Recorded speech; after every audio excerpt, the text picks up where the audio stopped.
San Francisco, home to many of the world's tech pioneers, is blazing a new path. It's restricting the use of facial recognition technology by the local government.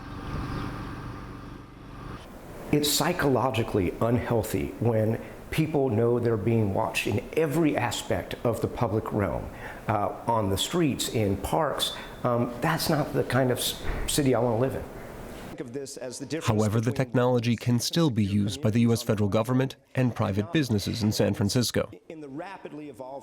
Facial recognition technology is already in use the world over, at airports, on social media, at sporting events, and even in smartphones. Big players like Amazon, Facebook, and IBM make billions helping both private companies and governments utilize their software. The $4 billion industry is expected to quadruple in size over the next decade. Here in Berlin, the German government has started experimenting with the technology at public train stations after a terror attack at a Christmas market in 2016. And companies maintain facial recognition software can improve consumers' lives. Like at this market in China, where cameras automatically identify consumers and charge purchases to their account. However, critics of the technology say China's extensive use of facial identification software should serve as a cautionary tale. The country's camera surveillance systems track millions of its citizens automatically. The government has even outfitted taxis with cameras that automatically identify passengers and log their trips in a central register. Officially, it's to improve consumer safety. However, critics warn such uses are an invitation to government abuse. And we've got Aaron Tilton from our business desk to talk more about this topic.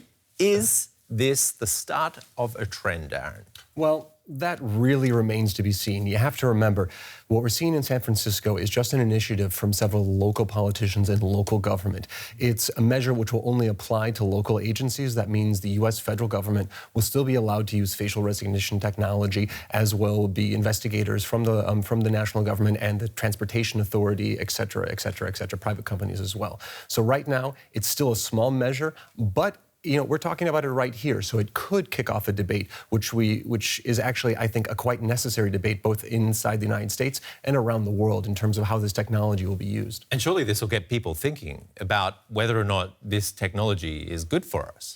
Well, yes, I definitely think it will, because, facial recognition technology is kind of this broad idea. We're using it in so many different realms already. It's used for security at ports, at airports throughout the world. It's also used in our cell phones. It's used on social media. We're seeing this in every facet of our life already, but it's still a very unregulated space.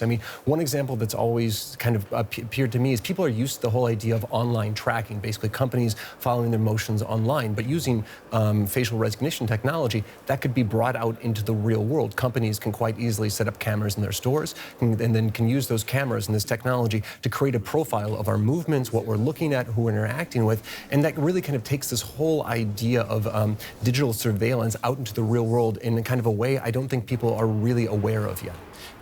At the moment, someone running a Quickie Mart can set it up and film their customers to get to know their customers a little better, I guess. But there are laws in the making as well that could ban them from doing that unless they get the consent of the customer. So we see it on different levels here, infiltrating our society and the way we live. Oh, yes, definitely. We do. This is being used, as I said already, in so many different spheres of life where I really don't think there's kind of a conscience of that. We're seeing that already here in Germany as well. At one of the train stations just around the corner from where I live, there are already cameras set up where the German government is attempting to see exactly how this technology can be used in a German context and what exactly the legal framework that it would need to actually be able to use this. So this is really, really broadening out and is kind of changing how this whole idea of digital surveillance impacts our lives directly on a day-to-day basis. But people shouldn't only be worried about this because of the lack of regulation, but also because of the inaccuracy of the technology.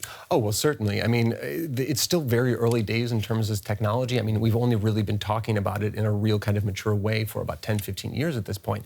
And, of course, there are problems with identifying women, apparently, also people of darker skin complexion. And also, there are very low-tech ways to get around it. There are people online who have demonstrated that using a certain pattern of makeup, lines on the face, they can completely completely get around the technology. And I recently saw an example where someone actually had a picture, just a picture of basically a little mountain scenery, and it was arranged in such a way that if he held it up, the camera couldn't identify him anymore. So, I mean, yes, there are incredible ways to get around it. And so we really don't know exactly what the technology is capable of and how it should be or could be used in our daily lives. Well, thank you for the makeup tip. Next time I come into work, I'll have to think about that.